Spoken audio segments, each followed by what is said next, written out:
All right, folks, what is going on? Back with another video. Just got off work, and I didn't want to wait till I got, to do the podcast to talk about this. I wanted to get this out of the way because we haven't talked enough Georgia Southern football in a while. Like I said, everything kind of died down after the spring game. Few people committed, few guys, transferred out.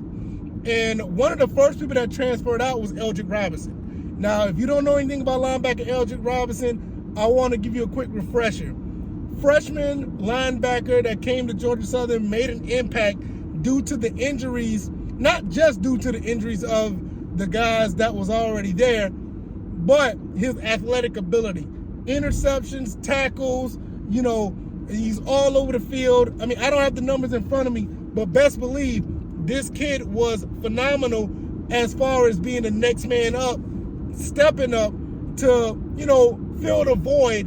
And he was one of the bright spots in a 3-9 season for the Georgia Southern Eagles. Now, Eldrick Robinson hit the transfer portal once everything died down at the end of the season, and everybody was wanting to know where he was going to go. Well, he ended up at Wake Forest, moved from a Group of 5 to a Power 5. He's in the ACC.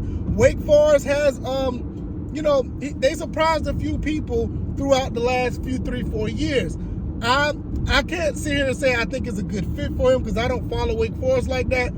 But for him to get in an area where more eyes could be on him, Georgia Southern is not there yet where the type of eyes could be on us because the Sun Belt is rising, but it's not the ACC.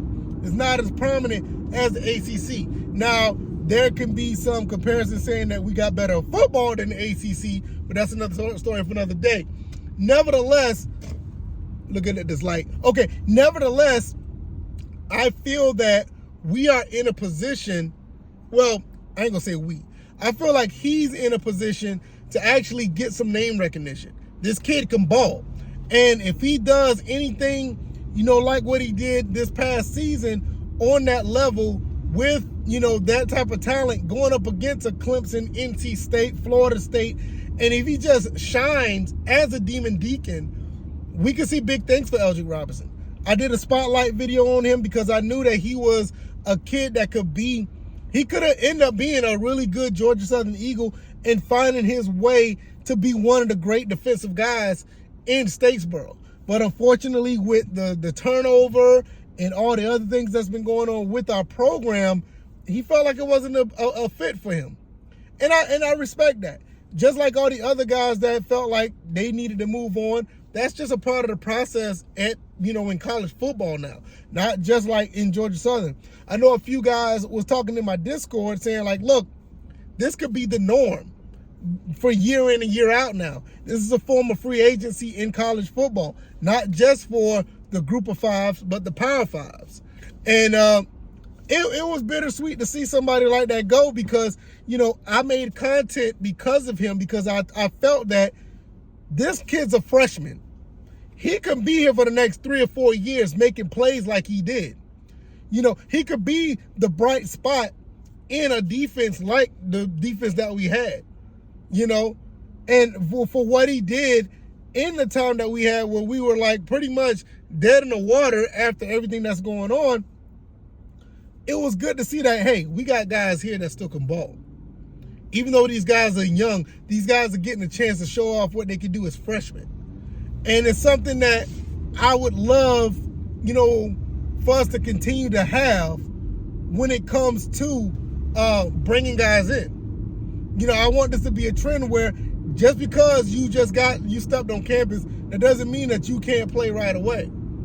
You just have to show how well you can do it, how well you can obtain that information, how well you're able to outshine others, and that's what you like to see. Hopefully that this transfer thing is not that big of a deal as far as our program goes, and we'll have guys who are able to step up and show what they can do. Maybe they'll be able to convince our coaching staff that, hey, I may not be able to be a bona fide number 1 starter, but I can be an asset throughout the rotation or in other ways on the field. So that's just the state of mind of college football. But I will say, I'm happy for Eldrick Robinson. I'm glad that he's moved on and got an opportunity somewhere else. I think he has still like 3 or 4 years left of eligibility. So he has time to put things on tape, not only on the college level. You know, he'd be able to get his academics, because Wake Forest is a very academic school, very high academic school. He can also show what he can do and possibly get to that next level. You know, so it's a good thing at the end of the day that even though he's not with us, I want to see the kid ball. Even though any of these other transfers are not with us, I want to see these kids go out and ball wherever they go, and I'll be rooting for them. There's other guys that I mentioned in other episodes of the podcast and other videos. I want to see these guys be great. I'm going to support them regardless. Unless if they go to like Georgia State or Appalachian State. You go to any of those 2 schools, you're dead to me. You're dead. Don't be sitting there telling me you're going to transfer and you end up at Georgia State or Appalachian State. Oh, all bets are off then. All bets are off. None of y'all better not do that. I don't want to see none of y'all in no Panther gear or being a Mountaineer. No, we're not doing that. But other than that, as long as you ain't going to those schools, I root for y'all. If you like this content, the like button, share this content, subscribe to the channel if you haven't already. I'm going to get to the house and I'm going to get it ready to make some content, hang out with my wife, see my awesome son, hang out with them, and, you know, hopefully you guys will stick around for the next episode of the First and Frame Rate Show that will be up tomorrow. From this, tomorrow from this recording. So hopefully you guys will take it easy. You guys be blessed. I'll see you guys on the next one. All right, y'all. Peace.